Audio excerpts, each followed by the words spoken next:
Welcome to Home Cooked Stories, the podcast that brings flavor and inspiration to your ears. I'm your host, Julia Darling, a working mother with a family of 5 to feed and an insatiable appetite for all things food. Inspired by the life lessons from my mom, I believe food has profound links to our lives, from family recipes that leave a legacy, to the culinary journeys that define our travels, and the food that shapes our culture and lifestyle. Join me on this audio adventure as we dig into delicious topics, bringing more meaning and connectivity to our lives. And yes, we'll definitely work up an appetite. Remember, food isn't just what's on your plate. It helps tell the story of who you are. So wherever you are in this moment, pull up a seat and tune in, because life's too short for bland stories and boring meals. Welcome to Home Cooked Stories.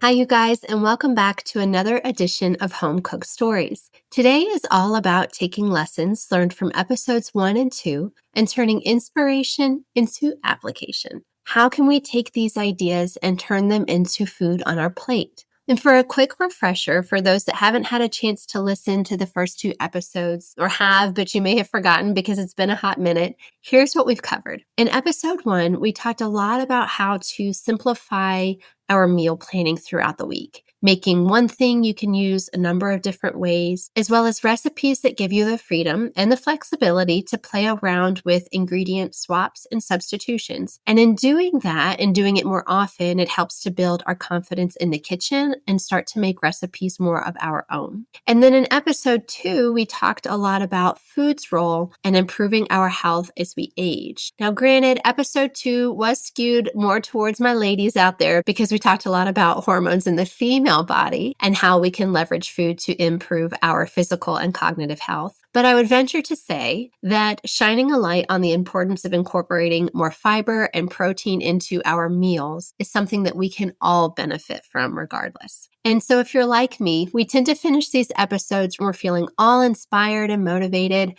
but at the same time thinking, okay, how do I actually do this? And that's exactly what we're going to talk about today. A big part of why I wanted to do this podcast was because I loved that this format gave us the ability to dive deeper into topics of interest and have more meaningful conversations on them, something that lasted longer than an 8-second social media clip in your Instagram feed. So in this episode, I'm going to take you into my kitchen, literally, and show you how one homemade salad dressing gave me 4 different meals in 1 week, and how oats is my secret weapon for building my confidence in the kitchen with ingredient swaps. It's also a fiber-packed powerhouse for a meal that you can make on a Sunday and eat throughout the week. So these 2 things really became the base of several meals that were nutritious, they were delicious, they were simple, and last but certainly not least, they were family approved, which if mama's going to have to spend time in the kitchen, it is definitely worth it if the kids and the spouse love what I'm cooking as well, because that also helps to boost your confidence when you're making home-cooked meals. So if you're ready to join me on turning good intentions into food on your plate, then keep listening because I have you covered. And if you're inspired by any or all of the recipes that I'm talking about today, be sure to check out the show notes as well as my website, homecookedstories.com. Because if the recipe is available online, or perhaps there's the cookbook that I can link to where the recipe can be found, I'm going to be providing you with all of those resources because I also want to make sure that I am giving the original recipe developer its due credit. So let's get into it.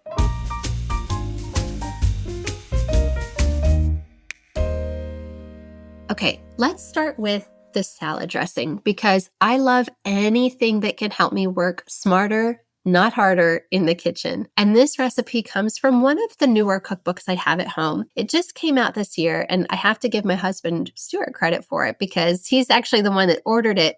But as soon as we received it, I found so many recipes that I had to try, and I've made 6 of them already. And truthfully, you guys, each one was fantastic. So I want to recommend this book to you. It is Leidy Hoyt's cookbook called Cooking in Real Life. And what I love about it is that while I have many cookbooks sitting on my shelves, I think it's quite rare to find one that you would make more than 2 or 3 recipes from. I have many where I'll make, 1, 2, or 3 recipes from it, but then the rest go relatively untouched. This one, I have made at least half a dozen of the recipes from it, have loved them, and there's many more that I want to add into my repertoire. So take that recommendation if you are looking for a new cookbook to add to your shelves. And this recipe within her cookbook is for avocado goddess dressing. And if you like green goddess salad dressing, you will feel like a king or a queen in the kitchen after you have made it, because not only is it delicious, but it is so versatile. I mean, I was able to use it to create a multitude of other meals that I'm going to walk you through. And it's really simple in ingredients. There's an avocado, lemon, a little garlic, salt and pepper, some scallion or chive. You can use either one. I used scallions because that's what I had on hand, and some fresh dill, and of course, mayonnaise. But you basically take all of those ingredients and you mix them together in a Cuisinart, and that's it. I put it in a glass mason jar. You can use any airtight container that you want. And I stuck it in my fridge for about 4 days, and I would pull it out each day as I was using it to make something new. The one thing that I will note, just personally, I cut back a smidge on the amount of mayo I was using. The recipe calls for a half a cup of mayonnaise. I used a third of a cup. I always like to start small, especially with things that are mayo-based, because I find it a lot easier to add more, but I can't take it away once it's already combined. So that would be the only edit that I would make. Otherwise, I thought it was fantastic. And so here's what I did with it. One dressing, 4 different ways. And I'm going to give myself a little extra credit here because I did not use it on a green salad, which might have been what you were expecting, but I wanted to do a couple different things. The first one is for a BLT. We live for the bacon in my family. We love BLTs, especially in the summer when there's so many different varieties of heirloom tomatoes available. My youngest, she is not a tomato fan. She likes more of a BLB, a bacon, lettuce, and bread sandwich. But either way, I chose it to elevate my BLT. I did toasted sourdough, and then I used this avocado goddess dressing as my sandwich spread instead of mayo. And I would do it all over again. It's got just a little bit of tanginess that's coming in from the lemon, creaminess from the avocado, and you still get the right flavor combination because of the mayo in the dressing. But with all of the fresh herbs and the lemon and the avocado, it really gave it a little bit of a different flavor profile, but still holding true to what you would want your BLT to be. The second thing that I made with this dressing was a chicken salad, and it was inspired from a recipe that I found online from Food and Wine, and it was for a green goddess chicken salad. So I figured the premise of both of these things were enough in the same realm that I could easily glean some inspiration and the ingredients from.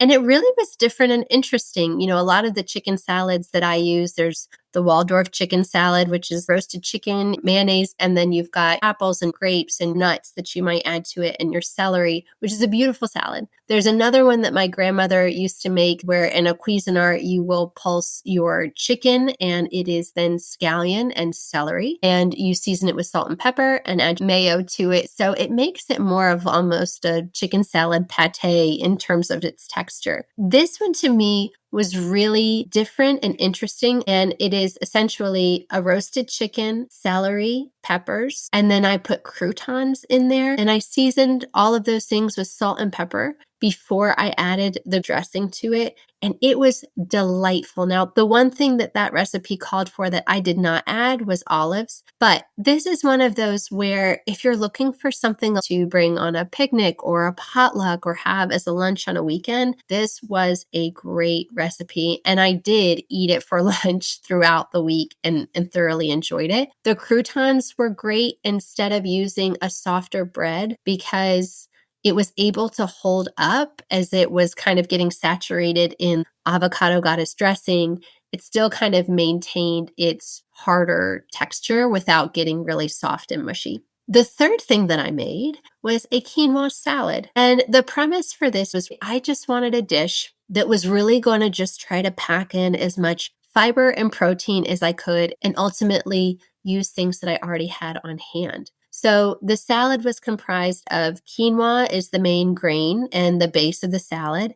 And then I tossed in some raw spinach. I chopped up some bell peppers, so red, orange, yellow for a little color and crunch. And then I rinsed and drained a can of black beans. And I added all of those together, seasoned them with salt and pepper separately, and then added the dressing. And so hear me out on this, right? Quinoa has approximately 5 grams of fiber in 1 cup. Black beans is a heavy hitter when it comes to fiber. In 1 cup of cooked black beans, there are 15 grams of fiber. Then you've got your spinach, which is a strong source of vitamins and minerals, and it also is a great source of protein and fiber. So all of those things with the tricolored bell peppers made for a colorful and nutritious salad. A few tips on the quinoa here. So if you've never made quinoa before, for this particular recipe, it is just 1 cup of quinoa to 2 cups of water. You're going to bring the quinoa to a boil. You can toss in a couple pinches of salt in there. Once it comes to a boil, just like rice, bring it down to low on a simmer, put a lid on it, and let it simmer for about 15 minutes until it's absorbed all of the water. Once it does that, though, let it completely cool before you add it into the salad. And one way that you can do to kind of speed up this process that my mom actually taught me is that you can lay it out onto a large plate or a platter. So it'll kind of dissipate the heat. Stick it in the fridge if you want as well, because that will help to cool it off that much quicker. And then in doing that, once it's cooled off, or at least at room temperature, then you can add it to the rest of your ingredients and add the dressing. I did kind of, big spoonful scoops, 1 or 2 scoops at a time of the dressing on there. I just like to go slow, add it a little bit at a time until I get the right amount that I'm looking for versus adding too much in the beginning. And it was great. It holds up well throughout the week, stored it in the fridge. And my oldest daughter actually really liked this one as well. So that was a definite win for me. All right. The 4th way that I use this dressing, it is simple, but you know what? Sometimes you just need some veggies and dip. And so with this avocado goddess dressing, you can crudite all day on this one. Get your radishes, your bell peppers, your cucumbers, your carrots, your snap peas, your celery, whatever floats your boat. Use it and dip them in this dressing because it's a great alternative to what you might typically use, whether that be ranch dip, or if you're like my family, we tend to have a lot of hummus on hand to use to eat our raw veggies. So this one was a great alternative and just something nice to try for a change. So there you have it. That is how I took one salad dressing, turned it into 4 different meals or dishes in my kitchen throughout the week. And it just made me so happy to have taken a piece of advice or guidance and found a way to actually execute on it.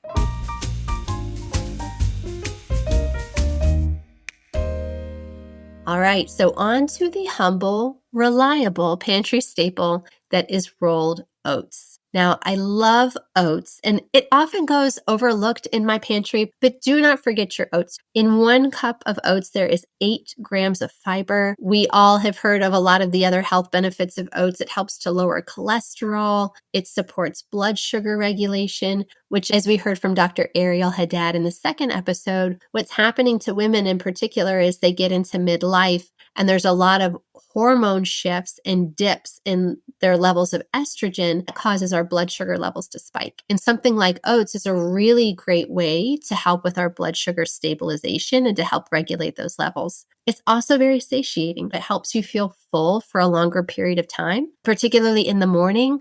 I feel like I really started my day off on the right track if it involves oats in some capacity for breakfast. And so that's what I've done with this first recipe I'm going to tell you about.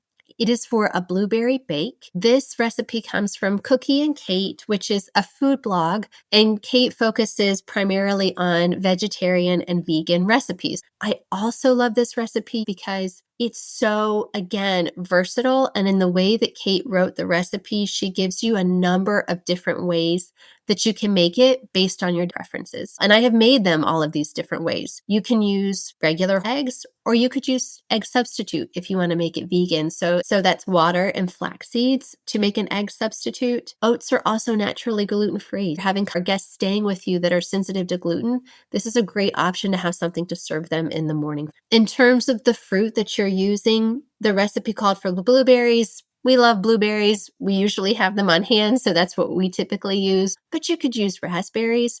You could toss in a variety of nuts or chocolate chips if you want to make it sweet. Kate mentions you can use frozen fruit as well as fresh fruit. So again, just the versatility of this recipe is so helpful in that you really can't mess it up. And so I think it's a great one to start with when we go back to finding those ways to build your confidence in the kitchen and play with swaps and substitutes. And I made this meal on a Sunday morning. It took me about 30 minutes, and we eat off of it for the entire week. Weekday mornings can be particularly hectic. It does not matter how much earlier I try to get up in the morning to give us time or how much I try to have prepared ahead of the kids waking up. It always comes down to that last 5 to 10 minutes where we're still scrambling of like, where are your socks? Where are your shoes? Do you have your lunch in your bag? Did you remember your homework? Do you have your books? Grab your coat. I need to warm up my coffee. Like all the things still happen in that last 5 to 10 minutes and just can make for a very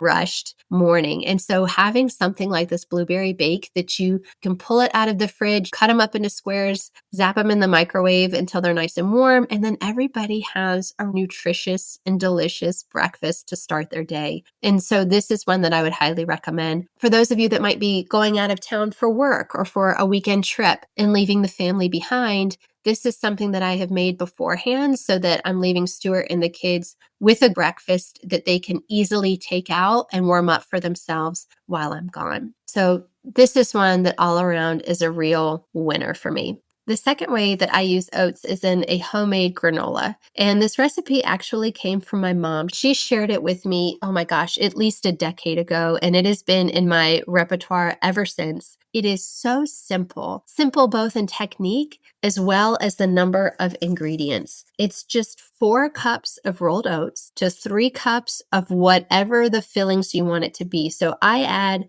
chopped walnuts and pecans to mine. You could add in a couple cups of chopped dry fruit, like cherries or raisins or cranberries. You could add pumpkin seeds. It's up to you. And honestly, this is another great place to play around with. And you might find a variety of different ways that you like to use this homemade granola as your base and then add different ingredients to it for several different versions. There's no equipment needed. It's basically combining your dry ingredients with your wet ingredients. And your wet ingredients are really simple. It's a little bit of vanilla extract. The sugar is coming from just a half a cup of honey. And then it is vegetable oil and a little kosher salt. So you mix all that together. You add it to your oats that are dressed in some cinnamon and whatever your dried fruit or nuts might be. You mix it together and you bake it for 20 minutes at 350 degrees. You're going to give it a toss halfway through, about 10 minutes through. Take it out, give the oats a little stir just to kind of mix them together and spread that heat as they puff up and cook. But then that's it. After 20 minutes, take them out. They're nice and golden brown. Let them cool completely on the pan, and then they're ready for you to break apart and store in an airtight container. And I am being honest with you when I say they may not last an entire week, but if they do, because there's plenty of it, it makes quite a big batch. This will last you a full week, if not a little bit longer. They will stay fresh in that airtight container, and just keep it in your pantry or on your countertop. We eat it with Greek yogurt in the morning. We eat it as a snack in and of itself, just the granola. Or, sprinkle a little bit of that granola on top of a scoop of gelato or vanilla ice cream and have yourself a treat. It's one of those things, again, where take 15 minutes on a weekend where you have a little bit of extra time, and then you're going to feel really good because you've made something homemade that you and your family can eat off of in the days to come. And if you want to live your best domestic goddess life, I did have another thought for you. I think I might be inspired having watched too much of Meghan Markle's new Netflix series, but you could truly take this granola, put it in glass jars or mason jars, and then gift it to friends, as a seasonal gift or as a hostess gift. I think it could be something nice and homemade and that you can pass on to friends and family.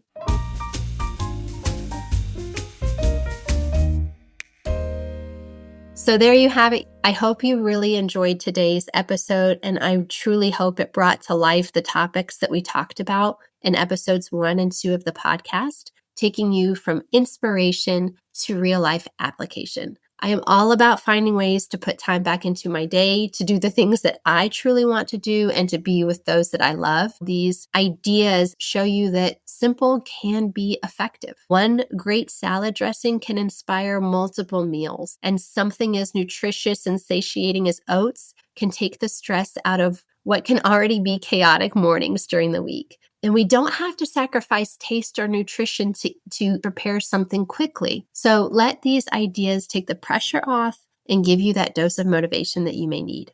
And if you try any of these recipes, I'd love to hear about it. Tag me on Instagram. I'm at Julia the Home Cook, or send me a message there. You can also email me. That email address is julia@homecookstories.com, and share your successes or your pictures. I would love to see how these tips show up for you in real life. And honestly, you'd probably teach me a thing or two. Share with me what worked, what didn't work, and we can learn from each other. And if you haven't already, I'd encourage you to go back, check out the previous 2 episodes. They really are full of insight and helpful tips. So until next time, keep it simple and eat well. Thank you all for listening to the episode today. If you find value in these stories, please share it with someone who would appreciate it too. A big part of why I wanted to start this podcast is to build a community of food lovers and home cooks alike. You taking less than a minute out of your day to share an episode, subscribe to the podcast, or leave a review is the greatest form of validation and means so much, because it is helping us to build that community and connection with one another. Remember, a good story is meant to be shared. Until next time, eat well.